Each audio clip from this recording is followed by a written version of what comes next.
Hi there, and welcome to Legacy Builders. I am your host, Matt Herriman. I'm so excited to dive into the stories of leadership, community building, and the legacies of individuals that they are creating across various sectors, with the goal of inspiring you, the listeners, by highlighting the power of community and others' stories. Let's get started.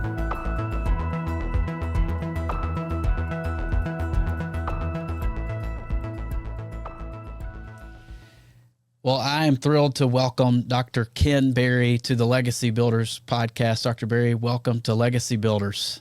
Thank you so much.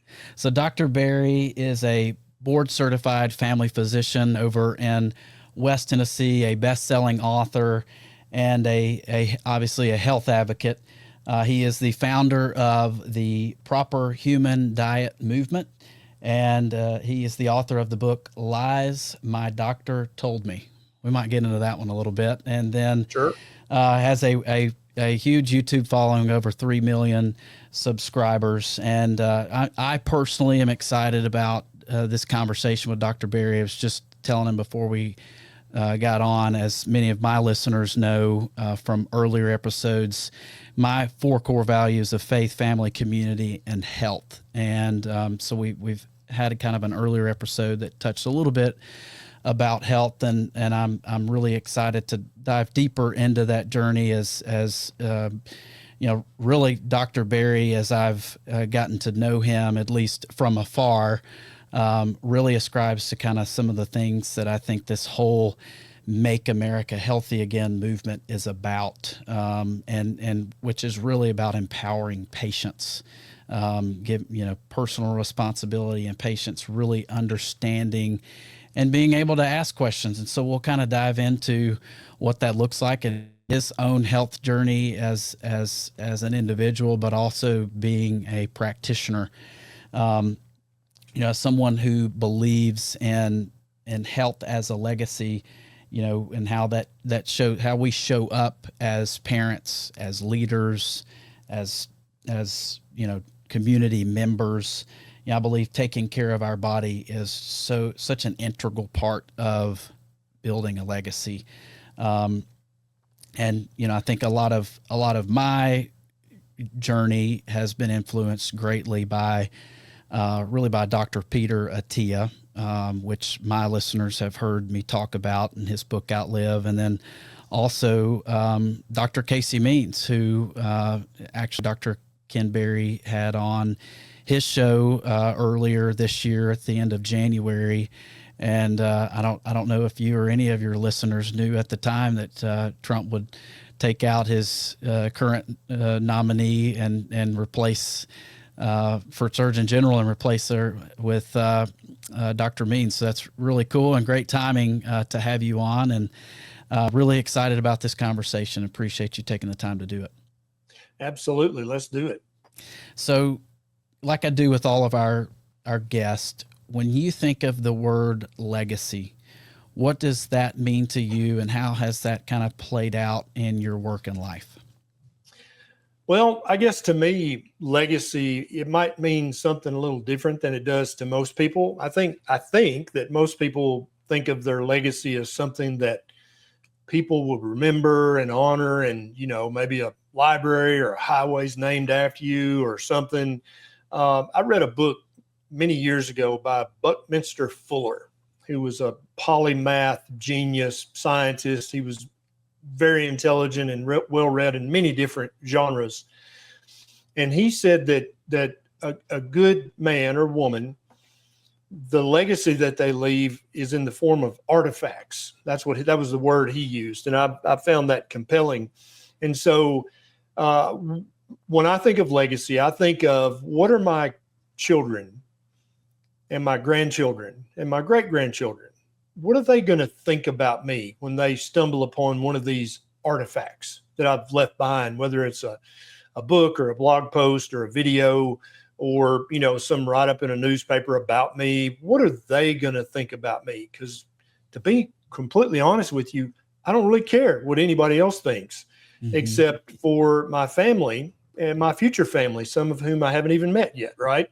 Yeah. That really, really is important to me for what their takeaway is, wow, Granddaddy Barry was, he was, articulate, pretty, whatever. I don't care about any of that, but he was upright, and he told it like it was, and he didn't pull any punches. And even if, big folks who might have had a negative impact on his career didn't like what he was saying, that didn't slow him down one bit. That's the kind of stuff that I consider legacy. And that's literally every day when I start working on something, that's one of the things that enters my mind is, what will my great grandkids think about this? Will they be proud to claim me as an ancestor or not?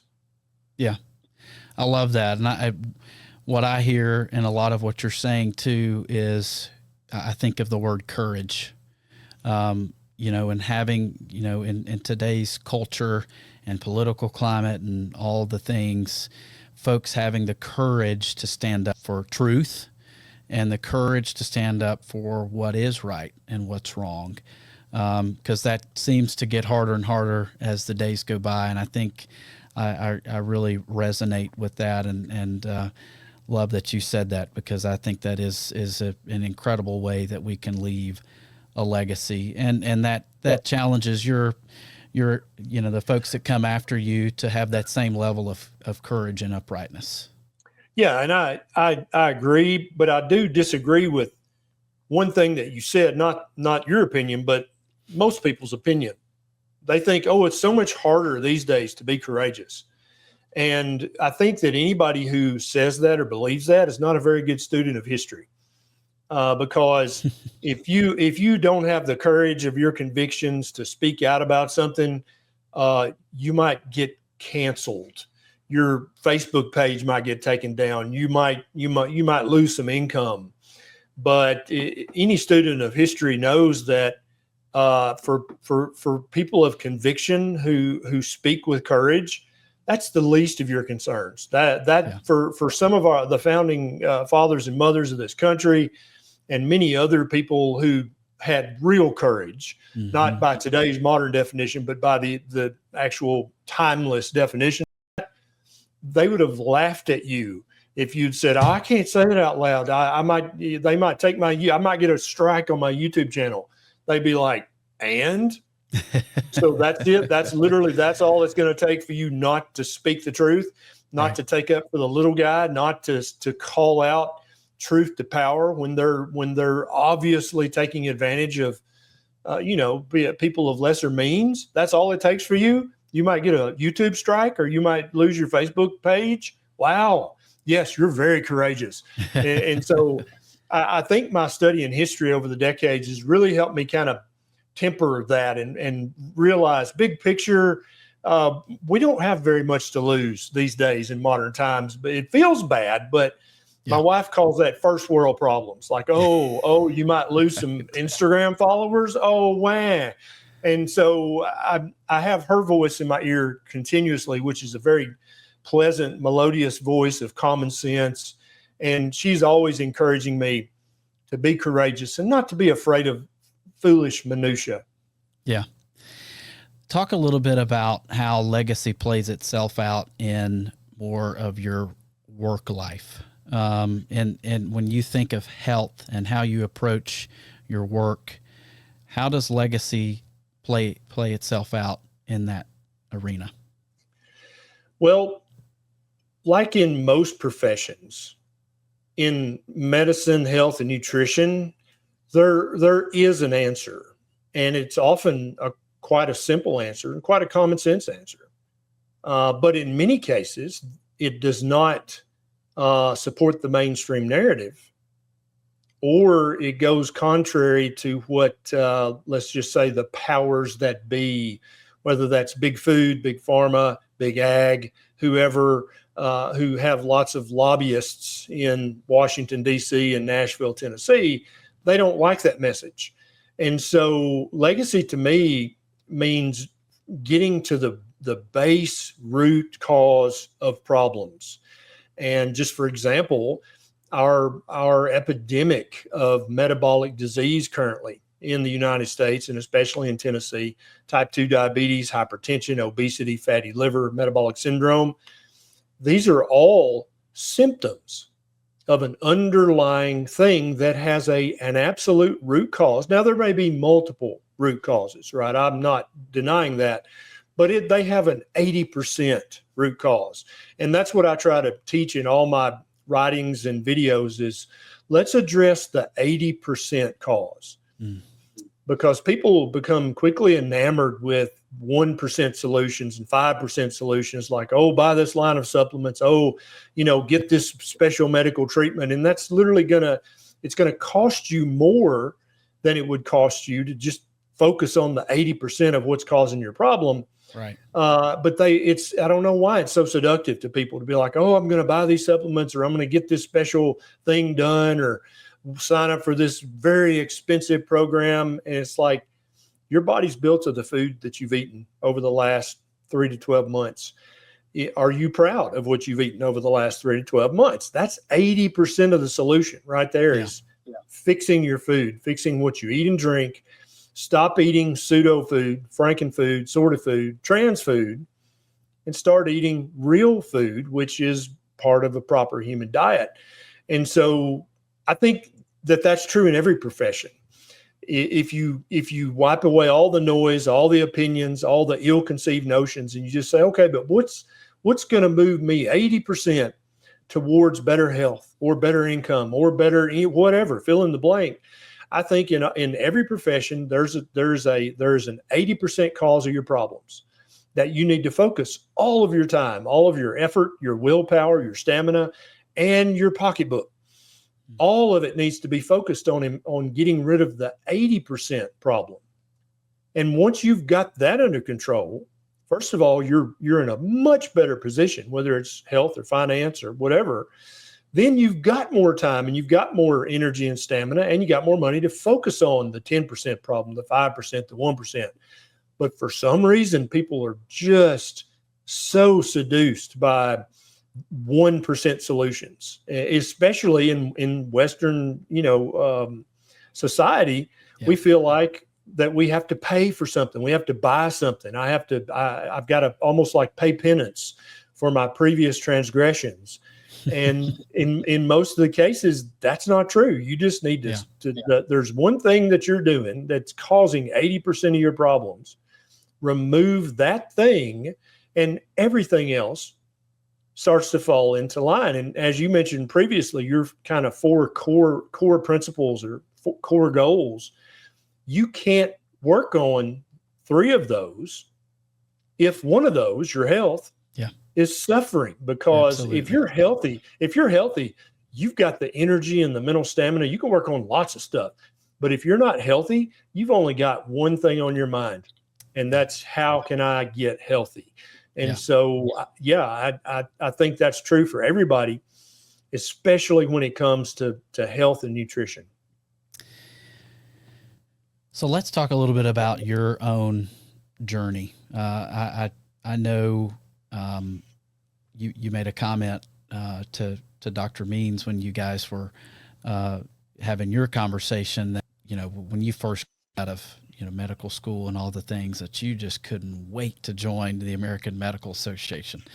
But that's changed. And so, I'd love for you to elaborate on, how you got from that point to the point over here where you're like, no association until it's turned upside down on its head and shaken and set back down. Yeah. So when you're a medical student and a training physician or a resident physician, you've got no perspective, right? You're like a toddler. You just know what people tell you and you try what they say and it seemed to work. And so you're like, okay. And so I can remember one of our professors came in the room, is like, okay, guys, you're in medical school now. You can join the American Medical Association. And I know my personal feelings, but looking around the room, most of us were like, we've made it. We have arrived. We are now, it's real, right? We can be in the AMA. And because we didn't know anything about the AMA, we just knew it was this vaunted, hallowed hall of, every famous doctor was a member. And I think back in the early days of the AMA, it was probably a great association to be a part of. But over the last 20, 30, 40 years, They've basically become a lobbying corporation, a nonprofit, but yet for profit. They sell the CPT codes. They sell all the books and manuals that you use to bill with and charge with and document with. And so the more I learned, and then I would have an older physician. I would be like, oh, I joined the AMA. Maybe I was doing a rotation in ear, nose, and throat. And the doctor would kind of look at me like, why? And I was like, what do you mean? Why? I mean, I'm going to be a doctor. He's like, son, I haven't been a member of the AMA in 20 years. They're the most worthless organization out there. And the first time I heard that, I thought, well, that guy must be crazy or something. He must have fell and hit his head. Yeah. He obviously doesn't know what I know, which, back to that toddler mindset. I was a medical toddler. I didn't know anything about anything. And so as I progressed up the ranks and then started my own practice and was an emergency room physician, I kept seeing evidence of what that old doctor had told me.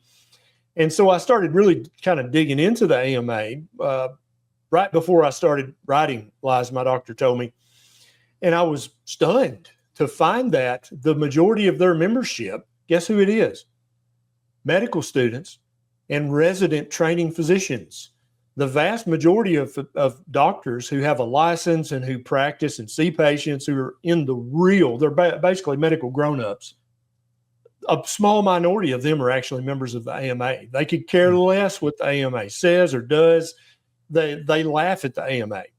And so I really wish that medical school professors would start saying, hey, you guys, you can join the AMA if you want to, but most doctors who actually are grown doctors are not members. They could care less about the AMA. But if you want to join, here's a card to fill out. And Casey kind of echoed that same sentiment when I said that. And I think any doctor who's been out in practice long enough, they're like, the AMA doesn't almost nothing for me as a physician, but they do absolutely nothing for all my patients. And any good doctor, that's going to be the majority of what they focus on is how does this obviously help me? But really good doctors are like, how is this going to help my patients? How is this going to help me help my patients better? And the AMA doesn't do any of that. So what was the tipping point for you? Because you've obviously been outspoken about kind of the flaws of modern medicine, so to speak. So what was that tipping point for you that in essence led you to write a book that about your own profession, Lies Your Doctors Told You? What was that tipping point? So the epiphany for me came when I was working full-time in the emergency department as an ER physician and full-time in the clinic. And so I basically lived in scrubs, and the pants of scrubs have a drawstring, and I'm tall, 6'3". And so I had to wear extra large scrubs. And so they had a really long drawstring, right? And I'd have to really cinch it up, but my legs were so long, I had to have extra large. And so over the first, 4 or 5 years of my medical practice, I knew I was gaining a little weight, but I had no idea how much because of that damn drawstring. It kind of fools you. It's not like a belt with holes in it, right? Yeah. Because I could still wear the same size scrubs. And so one day I got on the scale and I weighed 297 pounds. And I thought, that's terrible. I'm 6'3". I like to think I carried it well, but I probably didn't. And so I got some lab work drawn, and I was pre-diabetic. And I had markers of inflammation that were elevated. My blood pressure was creeping up. I had terrible heartburn all the time, which I attributed to stress. And so I thought, well, I'm pre-diabetic and I'm severely obese by the official definition. I got to fix this. And so I got a copy of the PDF that the American Diabetes Association gives to doctors to hand to patients who are newly diagnosed with type 2 diabetes. And I said, well, I'll just follow this. This is the American Diabetes Association. They've obviously got this figured out. So I took that PDF home and I read it and I started following it religiously. And I did that for 3 months. And I also started jogging 3 days a week, which, full disclosure, I hate jogging. I'd rather be poked in the eye with a dirty stick than to jog. Now, sprinting, playing basketball, playing a sport, I'm here for it. Let's do it. But just jogging is monotonous. I hated it. Back then, that was before earbuds and Audible. So I probably would like it a little less. It would be less painful now if I had, my earbuds in and Audible going, but still I would hate it. But I did that for 3 months, Brian. And that's the point, is doctors suspect their patients of being full of crap.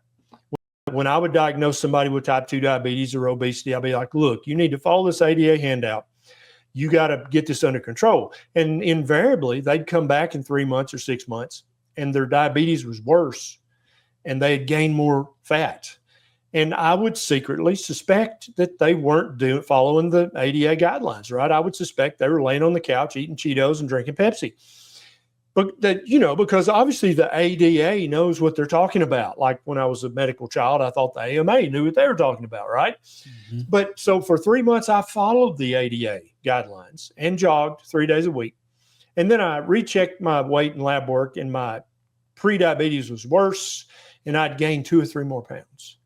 And that was the epiphany at that moment, because I could not accuse myself of not following what I had recommended, because I lived with me each and every day. I knew what I had been doing. I couldn't say, oh, you've been laying on the couch eating ding dongs, right? I knew that I had been following the plan, and the plan did not help me at all. It actually made it a little worse. That was the moment I was like, whoa. Because before I went to medical school, I had been a radiologic technologist. I'd been very paramedical, and I had seen several things. And then in med school, I'd seen several things. I'm like, a professor would say something. I'd be like, is that true? And being an x-ray tech before I went to med school, I had seen doctors who I had great respect for miss things on a radiograph that jumped out at me across the room, because I had looked at thousands of x-rays, right? Thousands of CAT scans, because I was an x-ray tech. And I would just be in disbelief that the doctor couldn't see those 3 rib fractures that had caused the collapsed lung. He was just focusing on the collapsed lung. And I actually called out a professor one time in front of the class, and that did not go well. So I learned very quickly to keep your head down and your mouth shut. It's probably the best thing to do in med school, and just blindly believe everything you're told. So when I came to that epiphany that the ADA, their best advice did not help me with my prediabetes. It did not help me with my obesity. What's going on here? Yeah. If that's not working for me, and I know I did it, then that's the reason all my patients are getting more diabetic and fatter and sicker. Maybe they are listening to my advice. Maybe the advice is just not helpful. So then I was like, I got to dig back into nutrition, because I got half a semester of nutrition training. I think it was 1 day a week for 2 hours for half a semester. That was it. Yeah. And that was 99% about taking care of somebody's nutrition needs if they were in the intensive care unit, or if they'd had got their face crushed in an automobile accident. We had to feed them via a vein or a stomach tube. It wasn't really about the care and feeding of humans in the wild at all. Yeah. Right. It wasn't about that at all. And so it quickly occurred to me, dude, you don't know anything about how to feed a human for best health when they're out in their natural environment. You literally weren't taught anything about that. So I started reading deeply and widely, way outside of kind of the box that doctors are put in. Lots of mainstream titles. I probably read 50 books. And 2 or 3 of them really stuck with me. And I was like, okay, well, that's exactly the opposite of what I was taught and what the ADA says. But obviously what the ADA said didn't work. So let's give this a try for 90 days. And so I did. And it was kind of a conglomeration of the Primal Blueprint diet by Mark Sisson, the Paleo diet by Dr. Lauren Cordain, and the Atkins diet revolution by Dr. Robert Atkins. It was kind of I just shoved those together and said, I'm going to try something like this, which is basically much lower in carbohydrates, much higher in animal fat, animal protein, lots of meat. I stopped caring about saturated fat and cholesterol. I ate until I was full. And at the end of that 3 months, my A1C, which is a marker of your 3-month average of blood sugar, had dropped significantly. Wow. I had lost a chunk of weight, still obese, but I had lost some weight, felt a little better. And so I kept reading, kept studying. I'm like, well, okay, this feels like I'm onto something. And then I discovered the ketogenic diet. That's back when it was starting to get popular. Very, very early adopter of that. And that took me to the next level, lost even more weight. A1C went back to completely normal. Lots of inflammatory things that I'd had, including the heartburn, got significantly better, markedly better. And at that time, I was just doing a ketogenic diet for weight loss and to lower my blood sugar. I had no idea of the power of being in ketosis and the power of ketones to lower inflammation in your body. And it's not only the ketones that lower the inflammation, but it's also the stuff you're not eating that helps lower the inflammation. And so I went from taking 2 Nexium every day for my heartburn to taking an occasional Tums once or twice a week, lost more weight. And then I kept hearing about this carnivore version of a ketogenic diet. And so I had a Facebook page and I said, hey guys, let's do a month of carnivore, because I had been focusing entirely on the carbohydrate intake, right? And so I went from just ADA diet, which is high in carbohydrates, to low carb, Atkins, primal, paleo, which is lower in carbohydrates and more meat. Keto is even lower in carbohydrates. So I thought, well, it's just the next progression to go even lower in carbohydrate than keto, which is carnivore. And so I started carnivore. And at the end of the just 1 month of carnivore, my heartburn was completely gone. And I had the same level of stress, maybe even more stress at that point. Lots of personal stuff was kind of settling out and getting sorted and situated. I had no heartburn. I didn't even know where I'd left my little container of Tums. I didn't even know where they were. I hadn't even thought about them. And it was and that was a second epiphany for me, is like, low carb, keto, carnivore, that's not just a weight loss diet. That's not just a blood sugar control diet. This is having much deeper repercussions on my baseline physiology than just losing weight and lowering blood sugar. This is, and I mentally, I was better. I was not as irritable. I was not as mad all the time. It was easier for me to laugh, easier for me to be happy, easier for me to be stoic if something bad happened and not just completely lose my crap. Yeah. It became much harder for circumstances to make me have a bad day, which that did. And at that time I was like, a diet can't do that, right? That doesn't make any sense to me, because I hadn't delved in as deeply as I should have into the physiology and the biochemistry. But now, after several more years of reading deeper into the cell and molecular biology, the biochemistry, the physiology, all that stuff makes perfect sense when you stop eating junk, stop eating too many carbohydrates, all of which turn into sugar, and start eating lots of healthy animal fat and animal protein. You're mimicking the way our ancestors ate for thousands and thousands of years. Of course, that's going to make you healthier. It'd be like if you took a cow that was trapped in a feedlot getting fed whatever blend Purina had come up with in a factory. And those animals have chronic infections. They have chronic gastritis, chronic, all kinds of medical problems, right? They have arthritis. It looks like they get depressed. If you were to break one of those cows out of the feedlot and turn that cow back into the pasture and just give that cow grass to eat and clean water to drink, any person, regardless of their education level, if you gave them that scenario and say, now I want you to predict what will happen to the health of that cow, they'd be like, well, duh, the cow's going to get better. I mean, it may be too late for him. He may, but he's going to improve. He's going to feel better. Some of these diseases are going to get better, if not go completely away. Mm-hmm. Well, that's what a proper human diet is doing to human beings. And so when you think about it kind of from an animal husbandry biology standpoint, you're like, well, duh, of course, if you're feeding a human being, which is an animal, a diet that's not ancestrally appropriate, you've basically locked the human in a feedlot and you're feeding them the chemical slop that big food, advertises to you. Yeah.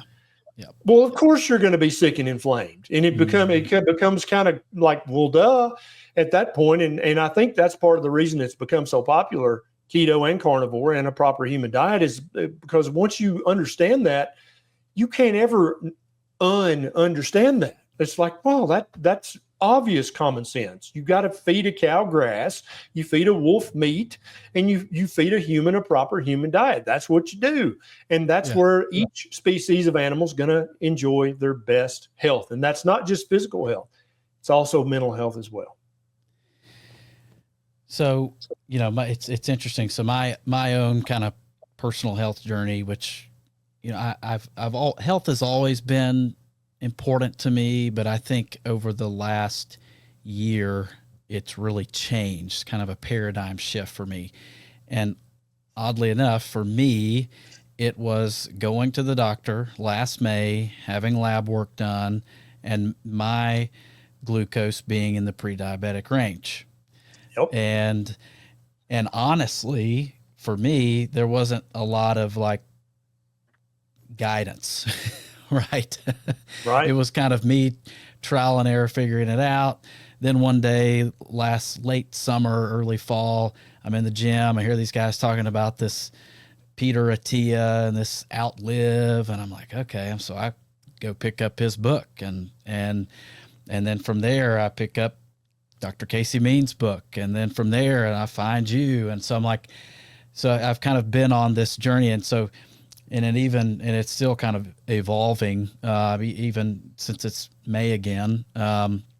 Was literally Thursday or Friday last week back at for my annual deal. I had already done my blood work, and the doctor's sitting there, and he shares it. He says, "Have you seen your labs?" And I'm like, "Well, yeah, but I don't know what half of those acronyms or things mean." And he's like, "Oh, they're all good. Everything's normal." And so I kind of left there, just even then, just being a little bit frustrated of like, okay, well, I've read these books, obviously you, Dr. Means, and Atia, they all talk about these optimal ranges, because I want to know, some of these ranges are just incredibly wide.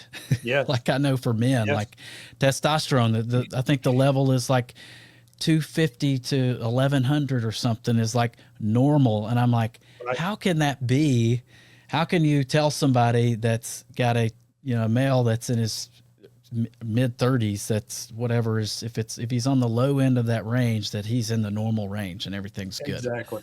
I totally agree with that. And actually, testosterone is a great example of this, because meat heavy keto diets, ketovore diets, and carnivore diets actually raise men's testosterone. We've had thousands of men report that after eating 90 days of eating mostly meat or all meat, their testosterone went up anywhere from 50 points all the way up to, in some cases, 450 points. And I'm not talking about just guys in their 30s.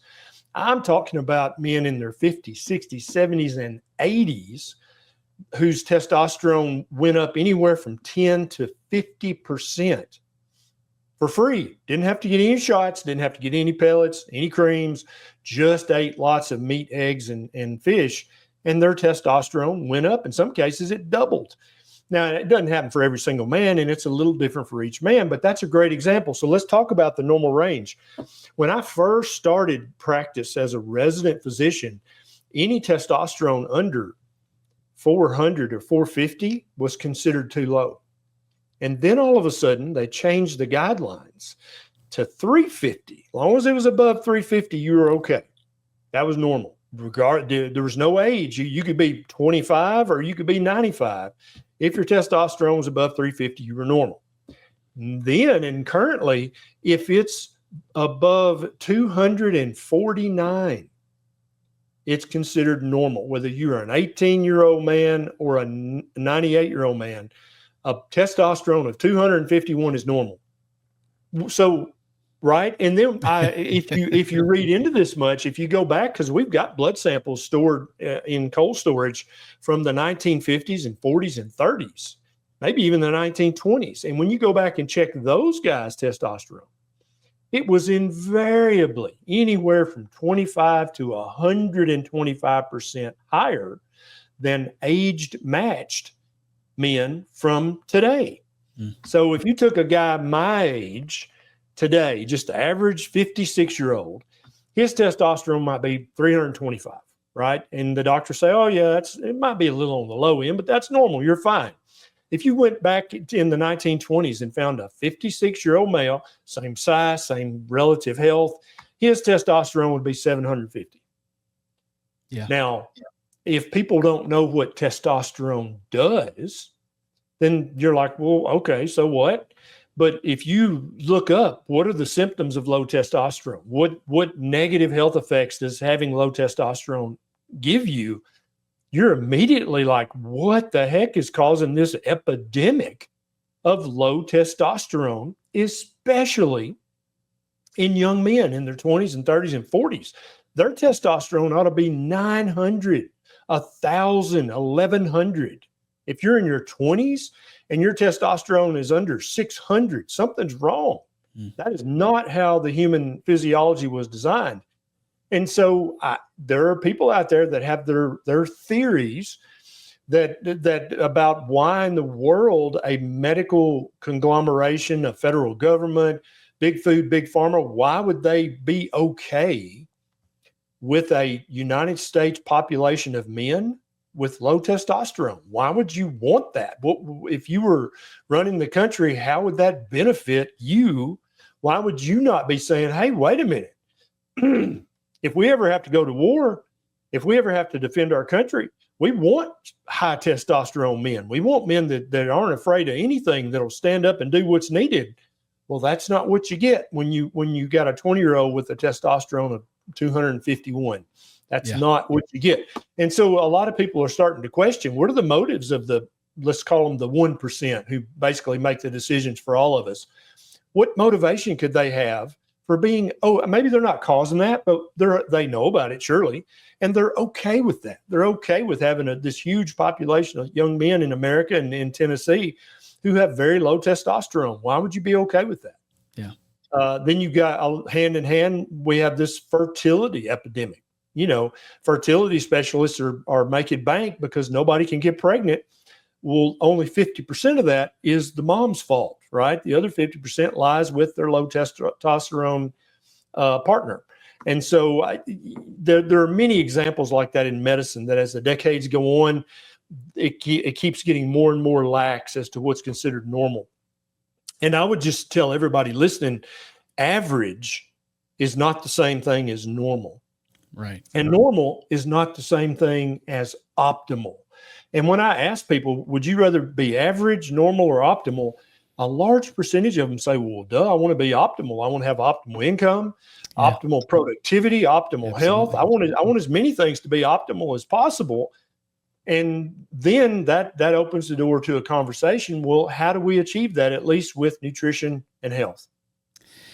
Well, when I think about this conversation in some respects, you alluded to it earlier, metabolic health and this kind of epidemic of chronic disease and how really it's this root cause of metabolic health, which just translates to, I think of, it's the economy stupid, the kind of in the political terms of when it comes to elections, it's the economy stupid. Well, it sounds a little too simplistic, but it's the food stupid almost, 100%. is what this translates to in my discovery of just how crucial it is what you put into your body and how drastically after I read Atiya's book, and I weighed just under 200 pounds, but I still needed to lose weight because I was not in a healthy weight for my body type. Yeah. And I lost from October to December almost 25 pounds just watching what I ate. I ate kava probably 3 times a week, and now I can't eat it at all. But but it really was this own awakening myself of, wow, it really, when I was already exercising 3 or 4 times a week, but I started working out 4 or 5 times a week and also eating well. And then it was just like, time bomb, it's just gone. And it was wild to see how quickly that change was. And it really was one of those epiphanies of like, it really is the food stupid. You're like, don't make this so super complicated. And so that's why I've resonated so much with your work, with the others I've mentioned their work.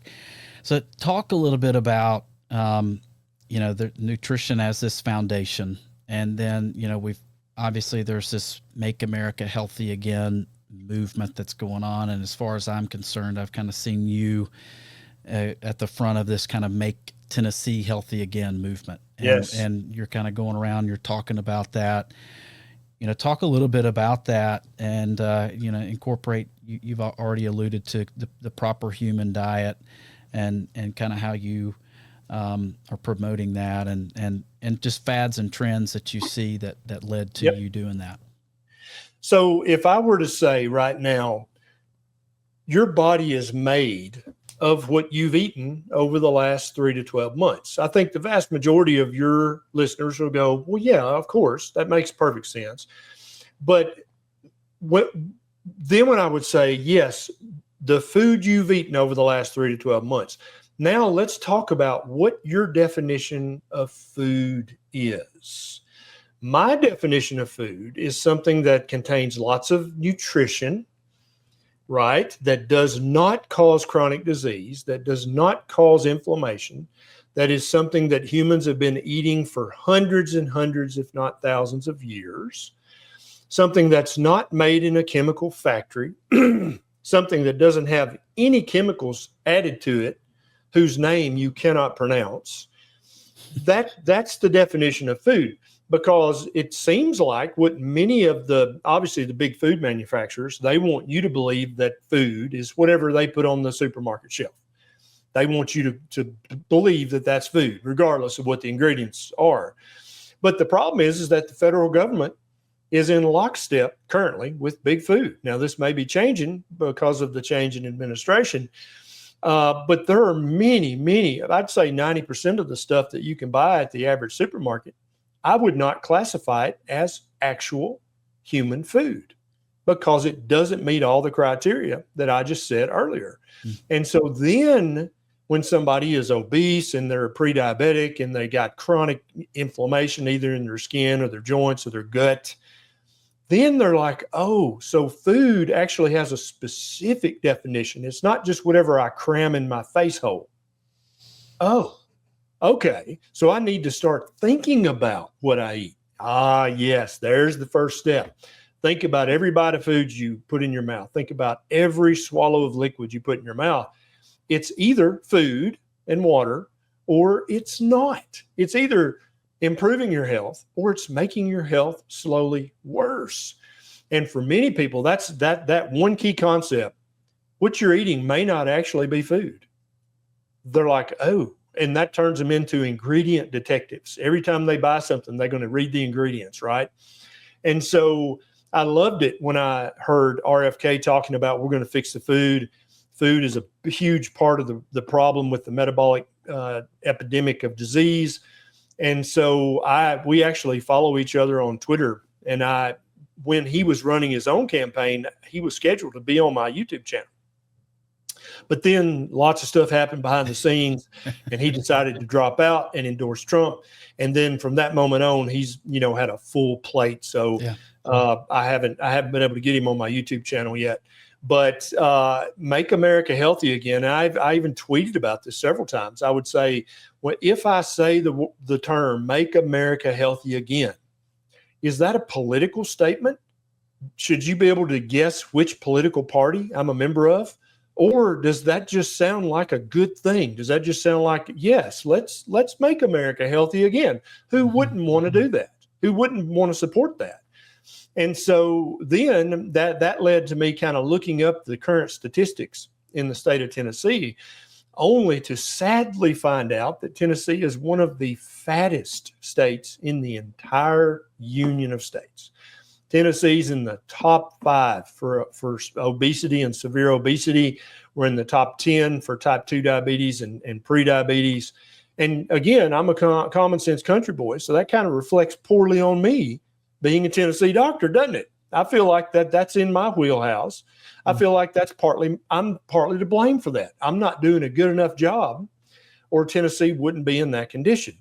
And so I kind of mirrored Make America Healthy Again with Make Tennessee Healthy Again.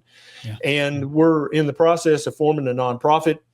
I've already spoken at 4 or 5 different gatherings in different counties around Middle and West Tennessee, and have plans to speak in front of a lot of other people, because you know as well as I do, when you hear this message put to you in common sense terms, and we talk about the cow and what the cow should eat, and anybody of any educational level, even the people bring their kids to these gatherings, right? And even the 10-year-old kids and the 15-year-old kids, I'll say, what's a cow supposed to eat? They're like, grass. I'm like, yes, right. What are humans supposed to eat? Everybody's got this look of confusion. Like, well, I mean, I guess it depends on if your religion, if you're a vegan, if you believe meat's unethical. It's like, no. What if there was a subset of cows that believed that eating grass was unethical? That you kill way too many grasshoppers eating grass. It's like Animal Farm all over. Almost, isn't it? Like, yeah. So, but then that group of cow, then okay, so those cows aren't going to eat grass. So even though they may be upholding the highest ethics and morals, are those cows going to be healthy as healthy as the cows that eat grass? No, they're not. Yeah. Maybe they're more ethical, maybe they're not, but they're not going to be as healthy. And so that same thing applies to human beings. There is a core list of foods that are ancestrally appropriate for humans, and there's a long list of frankenfoods, trans foods that purport to be food, that masquerade as food, that are advertised as food. They're not actually food for human beings. And so I've really, really gotten involved with this Make Tennessee Healthy Again movement, and have, like I said, spoken in several different counties on this, and have plans to speak all over Tennessee eventually to any group of people who want to get rid of their type 2 diabetes because it's completely reversible, who want to get rid of their severe obesity because it's completely reversible. Metabolic syndrome, completely reversible. But then when you start saying, well, yeah, also my psoriasis got better or went away. Also my eczema got better or went away. Also my heartburn, my Crohn's disease, my ulcerative colitis, my IBS, my mental health, depression, anxiety, OCD, ADHD, even schizophrenia get better when you stop feeding humans frankenfood and start feeding them real human food. All those things improve. And so I'm super excited to make Tennessee healthy again. And that's just me doing my part to make America healthy again. Well, and I'll say this, I think that's a perfect way of leaving a legacy. You seeing a problem with a chronic disease epidemic, which we haven't really even gotten into how this chronic disease epidemic is directly related to this metabolic health. And that could be a whole nother podcast, but those are so intertwined. And so I'm curious what you would say, what's your message to someone who says, Dr. Berry, I'm too busy. Like I'm too busy to eat the right thing. I'm running a business. I got a family of 5 kids at home. Like we do good if we get to actually sit down and eat a meal around our table. Mm-hmm. Or I'm running a football team or whatever it is. What do you tell those people? Well, I'm a firm believer in personal liberty and personal responsibility. So I would tell that person, look, you're a grown citizen. You can do whatever you want to do. If you want to pretend like you don't have time, that's fine. You can keep on living that lie, suffering from that lie. That's totally fine with me. But I promise you that if it goes on for long enough, you will either make time to improve your health, or you'll just run out of time and you'll be in the cemetery. Or even there are worse things than death. You'll be in the cemetery or maybe the nursing home or assisted living, because there are things that are much worse than just dying in your sleep. And most people, when I put it like that, they realize, oh, so I don't get to just make an excuse and walk away, because if I do that, I'm not cheating Dr. Perry. I'm not hurting him a bit, but I am cheating myself. And even maybe more importantly, I'm cheating my spouse. I'm cheating my children. I'm cheating my grandchildren. I'm cheating anybody who loves me and cares about me. I'm cheating them out of time with me, out of healthy, fun time with me, out of mentally coherent time with me. I'm not hurting Dr. Berry at all if I say, that's dumb, or I don't have time for that. I'm hurting myself and my loved ones. That's who I'm hurting. And then I might add that, you can eat a proper human diet going through a drive-through if you know what to order and what to tell them to keep inside the window. You can eat a proper human diet. You can eat carnivore at McDonald's or Burger King, right? You don't have to go home and meal prep and cook a 4-hour dinner. That is not necessary at all. And that's what most people hear when you say you've got to clean up your food. They're like, oh, I'm going to have to cook and all this stuff. No, you don't have to do any of that. Now, that's obviously ideal. That's the ultimate perfection goal, but you don't have to do that to improve your health, especially if you're the average Tennessean or the average American who's pre-diabetic, overweight, and blood pressure's creeping up and you got fatty liver. You don't have to meal prep and take 3 hours to cook dinner to improve your health. You can do it at a truck stop or a drive-through just as easily and just as quick. Love that. So as we kind of wrap this up, 2 or 3 more questions, but let's get a little bit more practical here at the end. Sure. And I'm curious what you would say, Matt. Here's some things, particularly from your book, maybe some tidbits. What are a few lies that our doctors may have told us that you wish every one of my listeners, your listeners, could walk away with?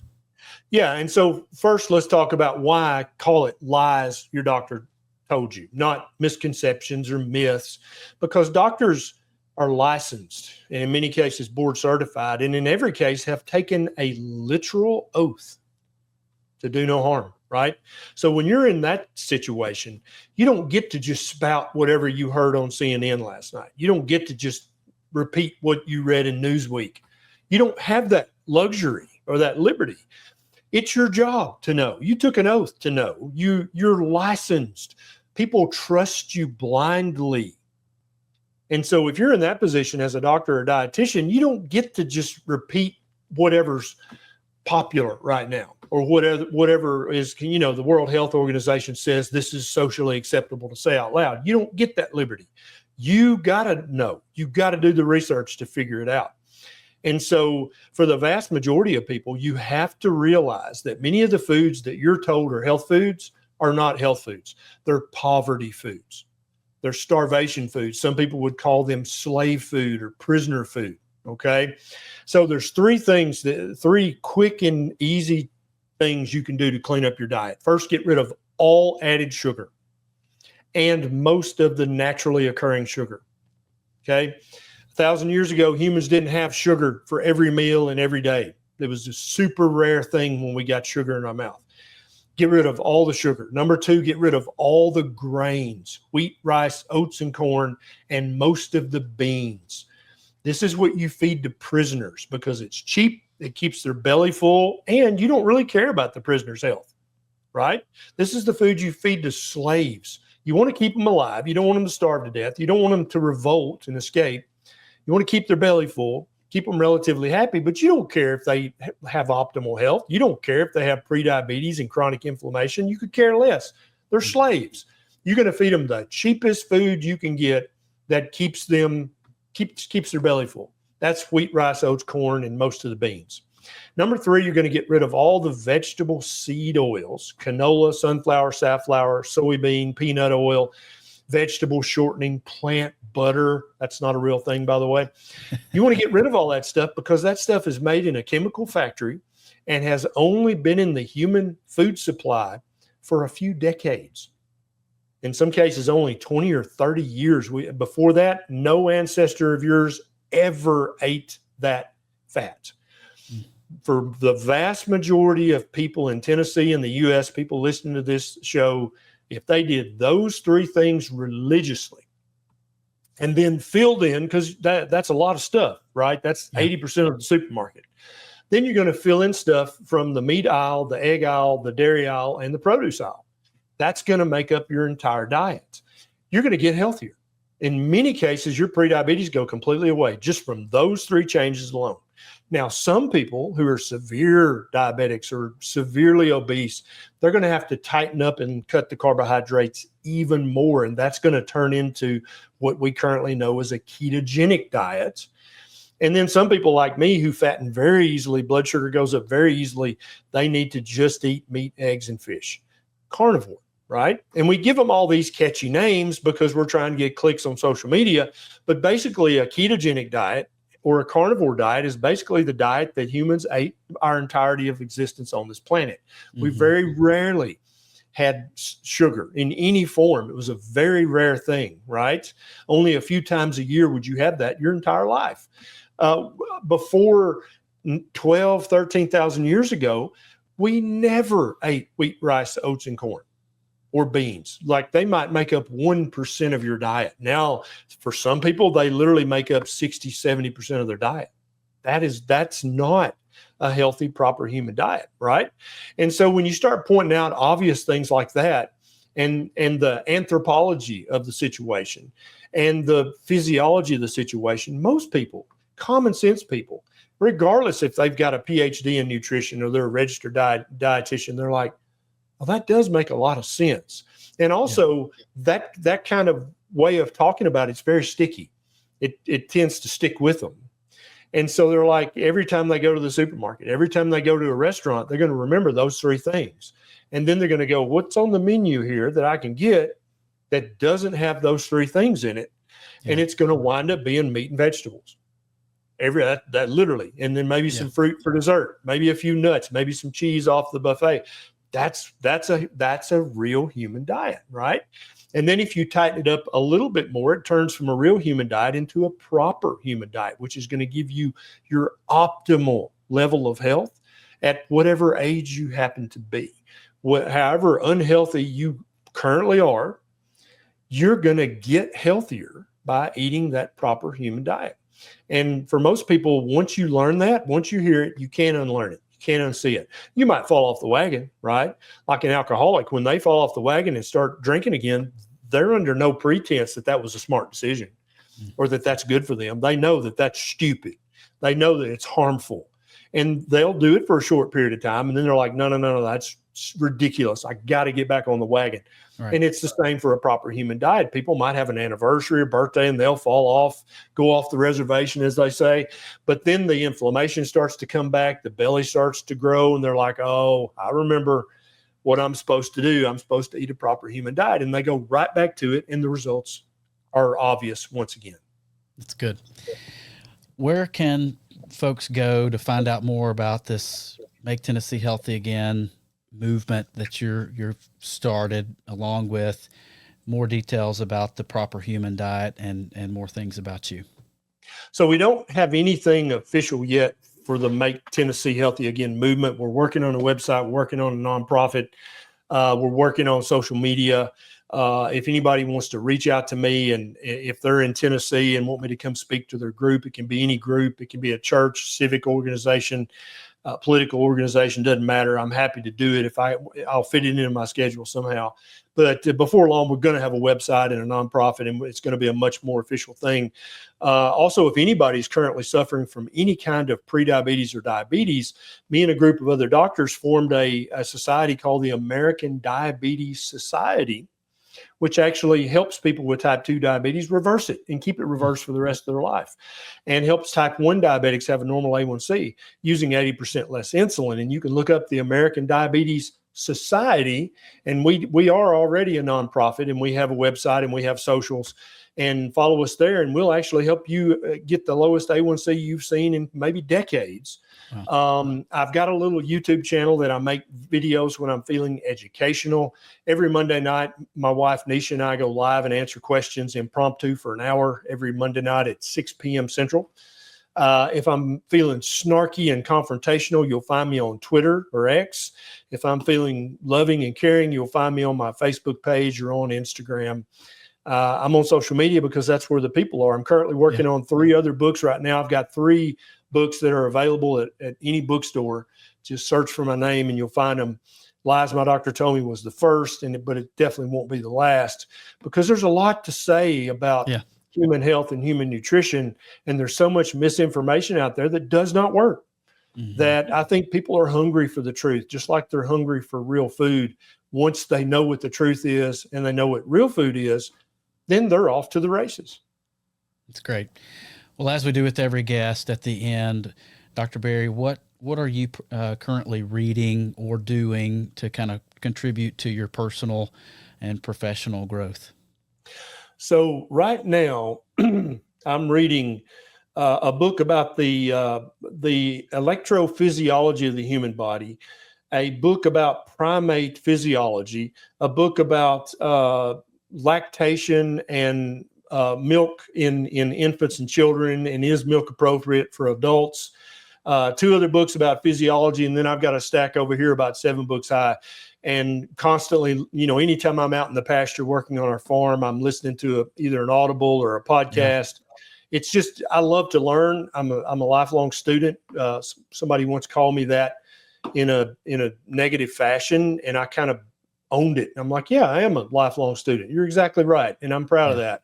And so I'm constantly trying to learn and hone and craft. How do I say this? What's a better way to put this so that it resonates with people? Because you can have the cure for cancer, and if you can't articulate it where people can understand it, everybody's going to walk away. So I'm constantly trying to figure out not only the truth, but how to message the truth. So people are like, oh, that makes sense. I can do that. It's simple. And so that's literally my entire day, every day of my life. Well, Dr. Berry, thank you so much. I thank you for the work that you're doing. I think you are definitely involved in a lot of legacy building things, and look forward to continuing to following your work, and just thank you for your time this afternoon. Thank you so much for having me, and I'm happy to do a round 2 in the future if you think it's worthy. Absolutely. Thank you so much. All right. Thank you for listening to another episode of Legacy Builders with Matt Herriman. Be sure to go like, follow, and subscribe on your favorite platform, and we would just love it if you left us a 5-star review as well. We'll see you next time.